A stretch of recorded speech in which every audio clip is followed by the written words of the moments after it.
I also want to share my survey data. Down here I have the raw data, but then here I was able to analyze it a little bit more and insert some pie charts. I feel like with the types of questions that I asked my students, the pie chart was able to show me the distribution of their answers.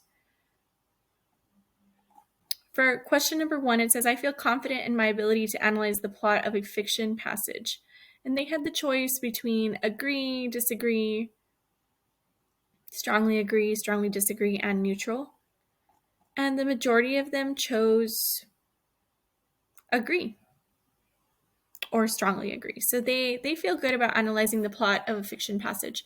Now, what's important to keep in mind is that the benchmark occurred on November 1st, and I surveyed them in the last 3 weeks. So some time has gone by. These were the interesting ones for me, ranking how easy it is for them to identify conflict, foreshadow, and flashback. The mode for each of these was 2, 3, and 2, respectively.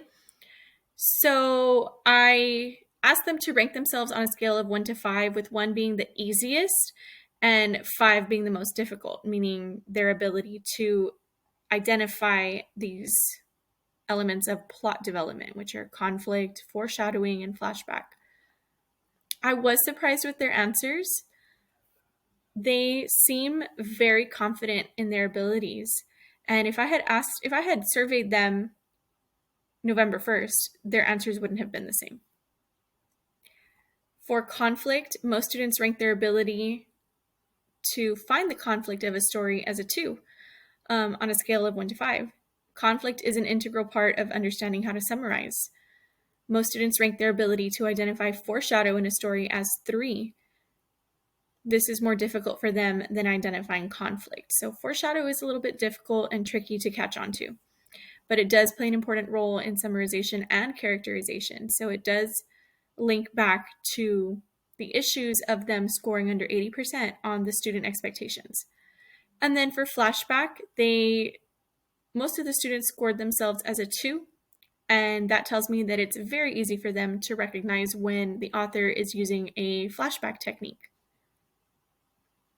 Something else that's interesting that has changed over the course of this class is that my students have become stronger at their ability to find textual evidence. They're just so much stronger in this area than they were in the first benchmark.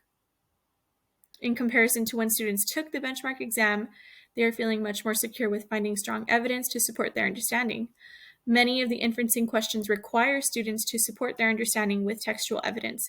So this is true even when it's a multiple choice question or when it's a short constructed response in which they actually construct basically a 3-sentence paragraph. Most students say they feel awesome about finding textual evidence.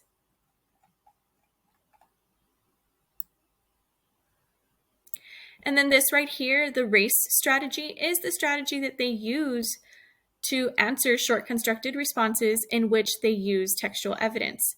So again, the majority of students feel confident in their ability to use the RACE strategy. If this survey had been disseminated November 1st or even prior to November 1st, the answers would have been very different. So I can already see that I incorporate